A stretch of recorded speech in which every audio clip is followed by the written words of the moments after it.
రాహుల్ అయితే ఇంక చిన్ని గురించి తెలుసుకోవాలని చెప్పనని ఇంకా శ్రావణి మేడం ఎక్కడుందో తెలుసుకున్నాను రా మహి, వెళ్దాం రా అని చెప్పనని మేడీ అని చెప్పని తనైతే ఇంకా చాలా సంతోషంగా అయితే మహి కూడా అక్కడికి వెళ్తాడు. ఇంకా తలుపు తట్టిన తర్వాత ఇంకా తనైతే బయటకు వచ్చి మహిని అలా చూస్తుంది. అప్పుడు ఒకరికొకరైతే పరిచయం చేసుకుంటారు. మేడం నేను చిన్ని వాళ్ళ క్లాస్మేట్ని మహిని అని చెప్పనని. అలాగే రాహుల్ కూడా అయితే అప్పుడు నేను రాహుల్ ఎప్పుడు మహితో కూడా తిరుగుతుంటానని మహి తోక అని చెప్పి అంటుంటారు కదా మేడం ఆ రాహుల్ అని చెప్పానంటే, అవునా మహి ఎంత పెద్దోడు అయిపోయినావు అని చెప్పానంటే, సరే లోపలికి రండి అని చెప్పని లోపలికైతే తీసుకెళ్తుంది. ఇంకా మహి అయితే ఇంక ఎప్పుడెప్పుడు చిన్ని గురించి అడిగి తెలుసుకుందామా అని చెప్పని చాలా సంతోషంగా ఉంటాడు. మేడం అప్పుడు మా క్లాస్తో కూడా చదువుతునింది కదా ఆ అమ్మాయి చిన్ని ఏమన్నా మీకేమన్నా గుర్తుందా అంటే కొద్దిసేపు అయితే తను ఆలోచిస్తుంది. సరే మీరు కూర్చోండి ముందు నేను చెప్తానండి.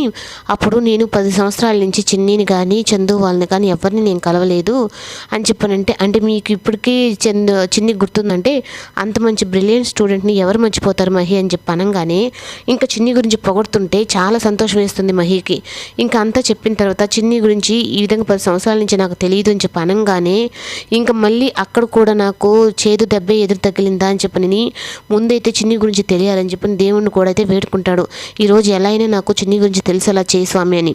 కానీ ఇంకా శ్రావణి టీచర్ అయితే అలా చెప్పేటప్పటికీ ఇంకేం అర్థం కాక ఇంకా అలాగే కళ్ళీళ్ళు పెట్టుకొని నా అదృష్టం ఇంతేను, చిన్ని నాకు ఎప్పుడు కనబడుతుందో, ఇప్పుడు దాకా ఈ ఊర్లోనే అసలు ఎక్కడుందో తెలియదు అనుకున్నాను, కానీ ఈ ఊర్లోనే ఉందని తెలిసిన తర్వాత ఇంకా నేను చిన్నిని ఎలా కలుసుకోగలను అని చెప్పనని అంటాడు. ఏంటి మహి చిన్ని గురించి తెలియదు అని చెప్పి అనగానే కళ్ళీళ్ళు పెట్టుకున్నావు అని శ్రావణి టీచర్ అయితే అడుగుతుంది.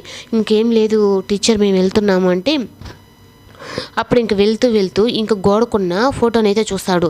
ఇంకా ఆ ఫోటోని పరీక్షించి చూసేసరికి అంటే అప్పుడు చిన్నితో కూడా తను ఉషా టీచర్ కూడా ఉన్నారు కదా అని చెప్పని ఆ ఫోటో అయితే చూసి ఇంకా అందరూ వాళ్ళ టీచర్స్ అందరు ఫోటో తీసుకుంటే అప్పుడు ఇంకా శ్రావణి టీచర్ మీకు ఉషా టీచర్ తెలుసు కదా, ఇప్పుడు ఆ టీచర్ ఎక్కడుంది, తనకైతే ఆ రోజు చిన్ని వాళ్ళు మేడం మీదే కదా తను ఉంది, ఇప్పుడు చిన్ని గురించి తనకైతే తెలిసి ఉంటుందని చెప్పనని మేడం నంబర్ ఉంటే నాకు ఇవ్వండి అని చెప్పనని అయితే తను అడుగుతాడు. ఇంకా మహి నీకు ఎలా చెప్పాలో నాకు అర్థం కావట్లేదు అని చెప్పనని ఇంకా శ్రావణి టీచర్ అయితే ఉషా టీచర్ చనిపోయారు అని చెప్పనని ఇంక చెప్పేటప్పటికి ఇంకా మహికి అయితే పెద్ద షాకు. ఎందుకు చిన్ని విషయంలో ఇంత ఇలా జరుగుతుంది నాకు, అసలుకి ఉషా టీచర్ ఎలా చనిపోయారంటే ఎవరో రౌడీలు కాల్ చేశారంట, ఆ బుల్లెట్ తగి బ్లీడింగ్ పోయి ఒక అనాథ శవంలాగా తను చనిపోయిందంట అనేటప్పటికీ ఇంకా మహికి అయితే చాలా బాధేస్తుంది. ఆమె అంత స్ట్రిక్ట్గా ఉండే ఆమె ఎవరు చంపుంటారు ఏంటి అని చెప్పనని ఇంక మళ్ళీ ఆ ఫోటోని చూస్తూ ఉషా టీచర్ ద్వారా అయినా నేను చిన్నిని కలుసుకుందాం అనుకున్నాను, ఇప్పుడు ఆ అవకాశం కూడా లేకుండా పోయింది నాకు అని చెప్పని ఆ ఫోటోని చూసి ఇంకా ఉషా టీచర్ని చూసి ఇంకా కొంచెం బాధపడుతూ ఉంటాడు. ఇంకా రాహుల్ అయితే రారా వెళ్దాము ఉషా టీచర్ కూడా చనిపోయిందంట కదా అని చెప్పనని ఇంకా మహిని